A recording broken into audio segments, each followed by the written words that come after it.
৭৫তম গণৰাজ্য দিৱসৰ দিনা সামাজিক অনুষ্ঠান পথিকৰ প্ৰকল্প মুক্তিপথৰ তৃতীয় বৰ্ষৰ এক প্ৰশংসনীয় পদক্ষেপ। মুক্তিপথ হৈছে দুৰ্ভগী আৰু দৰিদ্ৰ লোকৰ সঁহাৰি অৰ্থাৎ জীৱনৰ শেষ বাটত লগ দিয়া এক অনুষ্ঠান, যাৰ কোনো নাই সৎকাৰ কৰিবলৈ সেই সময়ত সহায়ৰ হাত আগবঢ়ায় আৰু তাৰেই নাম মুক্তিপথ। এই মুক্তিপথৰ তৃতীয় বৰ্ষ হোৱাৰ প্ৰাকক্ষণত যোৰহাটৰ গড়মূৰ শ্মশান আৰু তাৰাজান শ্মশানৰ চাণ্ডালসকলক একোখন মানপত্ৰ আৰু এখন ফুলান গামোচাৰে সম্বৰ্ধনা জনোৱা হয়।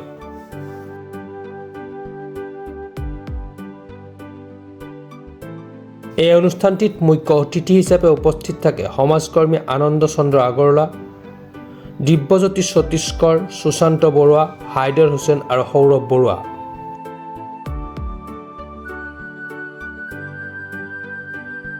পথিক NGOয়ে যিটো অনুষ্ঠান আমাৰ গড়মূৰ শ্মশানত তেখেতে আহি পেলাই আমাৰ যিকেইটা কাৰ্যকৰ্তাসকলক যিটো সন্মান জনালে, এই সন্মানটো তেখেতে পাই অতি সুখী হৈছে।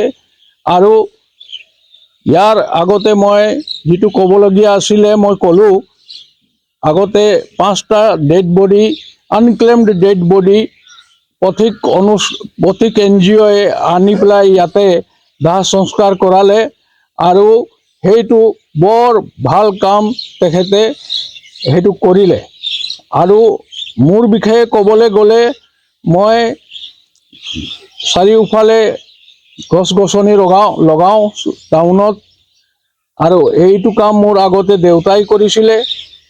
তাৰ পাছত দেউতা ঢুকোৱাৰ পাছত এই কামটো মই কৰিবলৈ ল'লোঁ। আজি চাৰিওফালে গছ গছনি ৰোপণ কৰা, গড়মূৰ শ্মশানক মই গোটেই চাৰিওফালে গছ গছনি ৰুলোঁ, সেইটো আপুনি প্ৰত্যক্ষ কৰিছে চাগে। আৰু তাৰ বাহিৰে মোৰ এটা ট্ৰাষ্ট আছে, এই ট্ৰাষ্টৰ যোগেদি মই এতিয়ালৈকে 400টা ষ্টুডেণ্টক পঢ়াই মেলি, দুখীয়া আৰু মেধাৱী ছাত্ৰক পঢ়াই মেলি বিভিন্ন কাৰ্যৰতত লগালোঁ। আজি তাৰ মাজত বহুতখিনি ডক্টৰ আছে, ইঞ্জিনিয়াৰ আছে, চাৰ্টাৰ্ড একাউণ্টেণ্ট আছে, আৰু কিছুমান কলেজত প্ৰফেচাৰ আছে, স্কুলত মাষ্টৰ আছে, বেংকত চাকৰি কৰি আছে, ACBতো চাকৰি কৰি আছে, বিভিন্ন ক্ষেত্ৰত সিহঁতে কাম কৰি আছে। আৰু এতিয়া বৰ্তমান 40টা ষ্টুডেণ্ট মোৰ ট্ৰাষ্টৰ যোগেদি পঢ়ি আছে। তো সেইটো মই সকলোকে অনুৰোধ কৰোঁ, যিবিলাক ছাত্ৰীয়ে যদি মেধাৱী হয় আৰু পঢ়িবৰ কাৰণে আৰ্থিক দুৰ্বলতা আগত আহে, সিহঁতক আমাক সদায় সহায় কৰিব লাগে আগবাঢ়িবৰ কাৰণে। হয়, আজি ৭৫ সংখ্যক গণৰাজ্য দিৱসত পথিক অনুষ্ঠানে গড়মূৰ শ্মশান আৰু তৰাজান শ্মশানত যি তেখেতসকলে বদান্যতা দেখুৱাইছে, বিশেষকৈ যিসকল মানুহে অন্তিম যাত্ৰাৰ সময়ত মানুহক সহায় কৰে, সুবিধা কৰি দিয়ে, সেই তেনেকুৱা মানুহবিলাকক সন্মান যাচিবৰ কাৰণে কোনো আগবাঢ়ি অহা আমি দেখা নাপাওঁ। কিন্তু পথিকে সেই কামটো কৰিছে। আজি গণৰাজ্য দিৱসৰ দিনা ২৬ জানুৱাৰীত তৰাজান শ্মশান আৰু গড়মূৰ শ্মশানত কৰিছে। গতিকে তেখেতসকলক ধন্যবাদৰ পাত্ৰ। আৰু আমি সমাজত ঘূৰি ফুৰা এজন ব্যক্তি হিচাপে, সমাজৰ বিভিন্ন অনুষ্ঠান প্ৰতিষ্ঠানৰ লগত জড়িত এজন ব্যক্তি হিচাপে আমি এই কামবিলাক সদায় উৎসাহ হিচাপে লওঁ।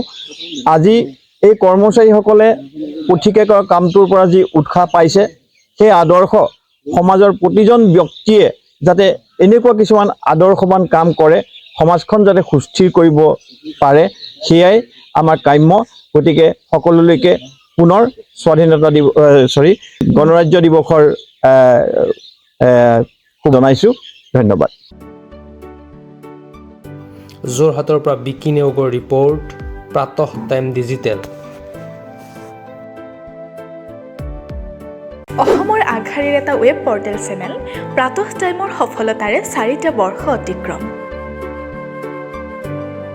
28 জানুৱাৰী 2024 ইংৰাজী তাৰিখ দেওবাৰে অসমৰ আগশাৰীৰ এটা ৱেব পৰ্টেল চেনেল প্ৰাতঃ টাইমে আয়োজন কৰিছে 4ৰ্থ বৰ্ষপূৰ্তি অনুষ্ঠান। দিনজোৰা বাৰ্ণাঢ্য কাৰ্যসূচীৰে আমিনগাঁও চাৰিআলিত অনুষ্ঠিত কৰা হ'ব বৰ্ষপূৰ্তি অনুষ্ঠান।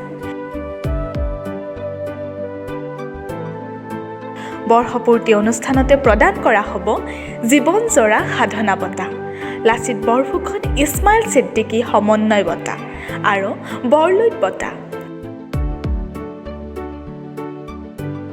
আয়োজন কৰা হৈছে সদৌ অসম ভিত্তিক চিত্ৰাংকন প্ৰতিযোগিতাৰ লগতে ভূপেন্দ্ৰ সংগীত প্ৰতিযোগিতাৰ।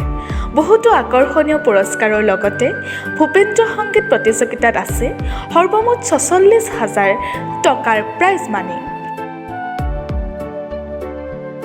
অংশগ্ৰহণৰ বাবে আগতীয়াকৈ প্ৰ-পত্ৰ পূৰণৰ বাবে যোগাযোগ কৰক 9435114666 70024728113 60039718998 9435041611। ধন্যবাদ।